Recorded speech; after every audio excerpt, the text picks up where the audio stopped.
The year is 1892, somewhere in southeastern Europe. You're a standard human being on your way to do standard human being things, like ride a horse-drawn carriage, or wander the streets at night with an old-timey oil lamp, or whatever other fun things people were doing at that time to keep busy. But as you walk past a dark alleyway, a stranger in a long coat emerges from the shadows. The vampire pulls you from the street into the darkness and sinks its fangs into your neck.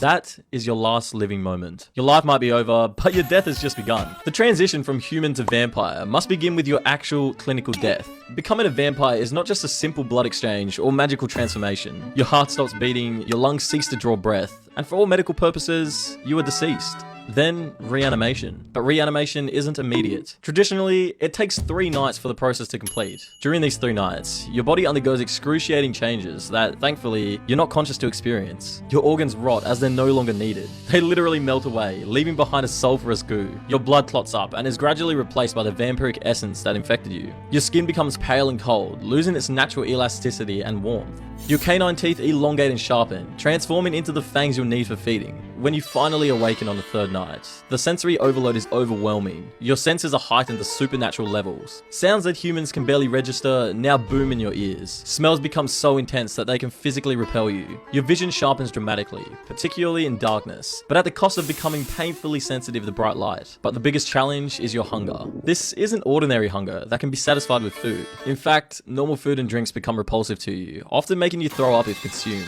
What you crave is human blood, and this craving isn't just psychological. It's a biological necessity that causes physical pain if denied for too long. Like most new vampires, you attempt to avoid this hunger, but after a week, it just becomes too much to handle, and you succumb to the impulse like every other vampire before you. The hunger of a newly turned vampire is nearly uncontrollable. During your first few months of undeath, you'll be in a constant state of what feels like excruciating starvation. Proximity to humans becomes both irresistibly enticing, but torturously difficult. You can hear their heartbeats, smell their blood pumping through their veins, and the predatory instinct to feed overwhelms all other thoughts and concerns. Traditionally, in vampire society, the vampire who turns you into one of the undead is tasked with guiding you through this transition period. But vampires aren't the most reliable. Often, you will be left to fend for yourself. Without guidance, newly turned vampires often become savage killers, draining their victims completely and leaving conspicuous corpses that draw unwanted attention, which leads to them being hunted down and killed. However, with proper instruction, you'll learn to feed without killing, taking just enough blood to sustain yourself while leaving your victim alive, albeit weakened and with foggy memories of the encounter. Learning to control your hunger is just the first of many adjustments you'll need to make to your new undead experience. There are many severely restricting vulnerabilities that come with being a vampire, defining every day of the rest of your quote-unquote life.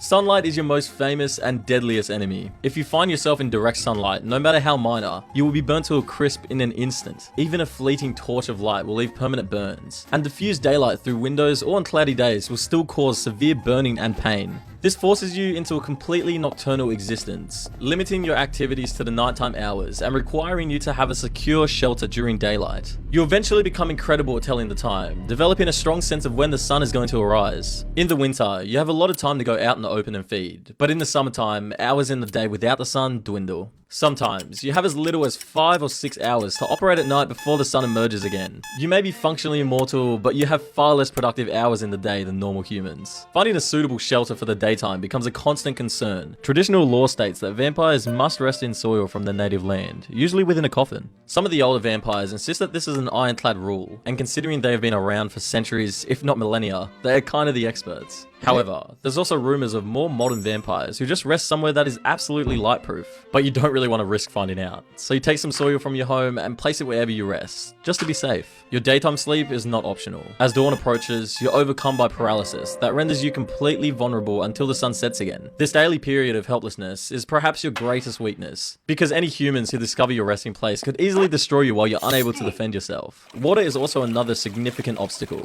Vampires cannot cross running water, so rivers, streams, and even heavy rain can completely hinder your movement. You find yourself more landlocked than most other creatures, and depending where you are in the world, you can find yourself completely trapped by rivers. A vampire born in Cairo is trapped between the Rosetta and the Damietta branches of the Nile, and vampires east of the Mississippi River find it almost impossible to make it to the west coast without great inconvenience. Religious symbols and artifacts pose serious threats as well. Crosses, crucifixes, holy water, and blessed areas all repel or harm you. The psychological impact of being cut from religious institutions and symbols that may have been important in your human life